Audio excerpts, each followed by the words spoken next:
It's staggering how much damage the Me Too movement has done. For more than 50 years, a large survey has asked women if they prefer a male or female manager at work. Every year, 80% of women prefer male bosses. That tells us something. Companies should have stopped hiring women in prominent roles and other roles years ago. These positions are made for men because men are forward-thinking by nature and aggressive in getting things to fruition in business. Women managers are also increasingly reluctant to hire women. They find younger women to be less productive and more likely to waste time socializing, and cattier, causing unnecessary and counterproductive drama in the workplace.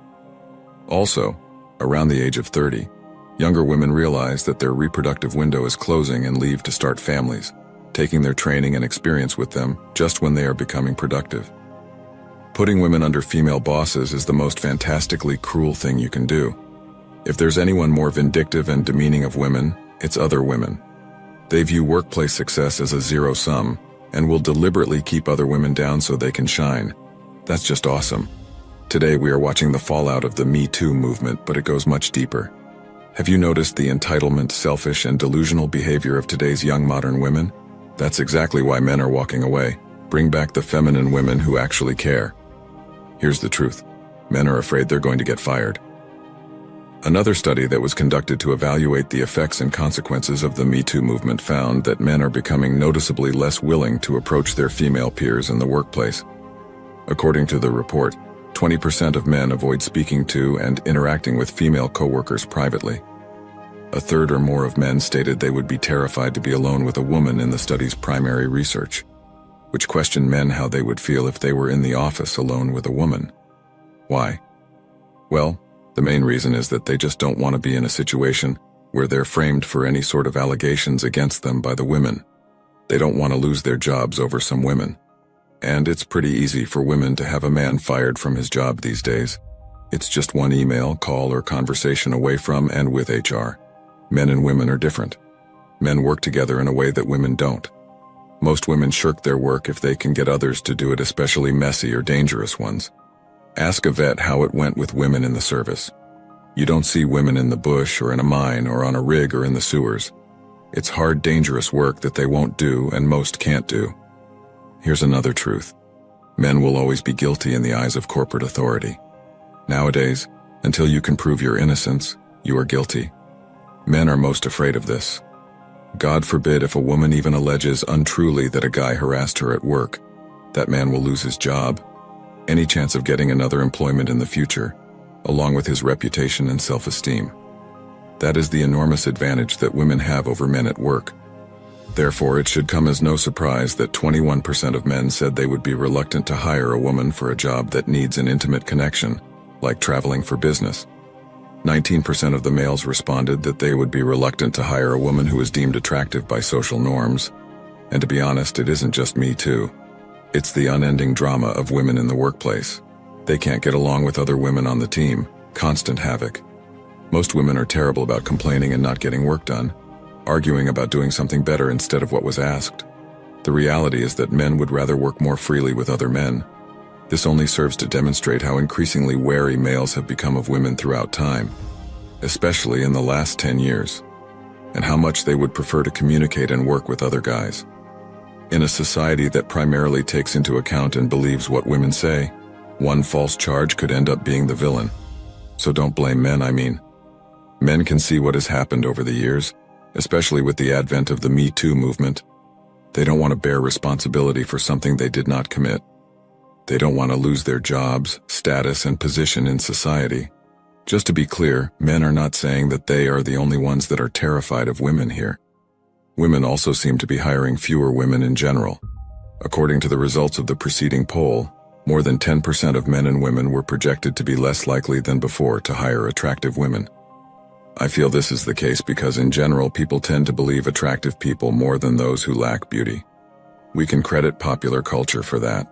The truth is that the typical attractive modern woman of today is out of reach anyway.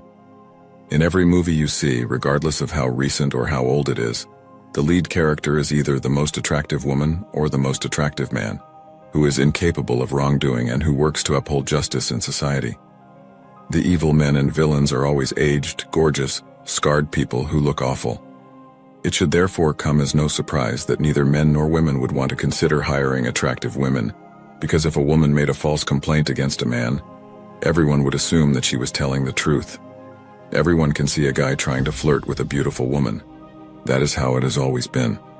Guys find it extremely challenging to deal with the harassment issue. Some people may be accused of harassment for merely making jokes with a coworker.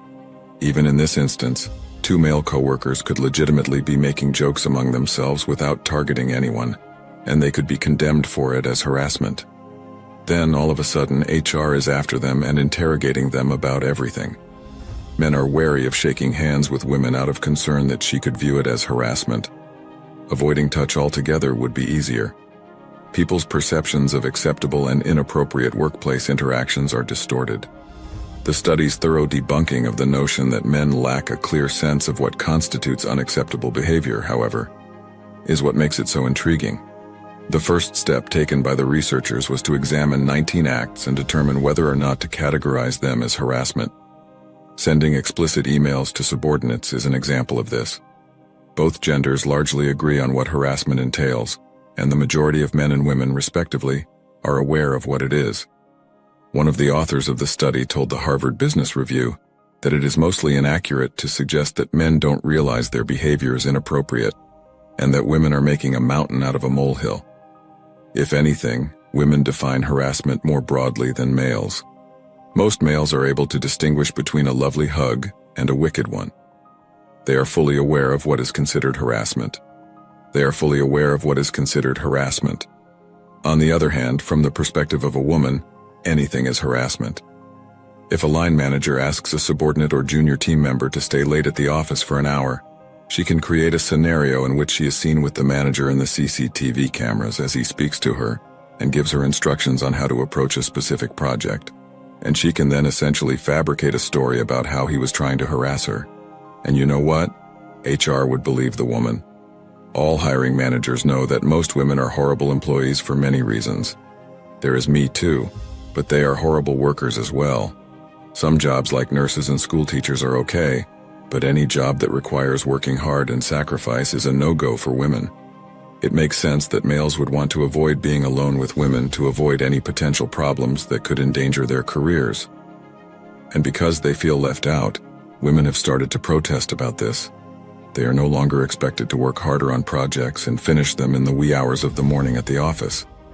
Because they know their professions won't be in jeopardy, people would prefer to ask men to stay late and work with them. In reality, men just don't want gossip and overreactions from women. Women are also left out of the team's private and confidential meetings when important information is exchanged.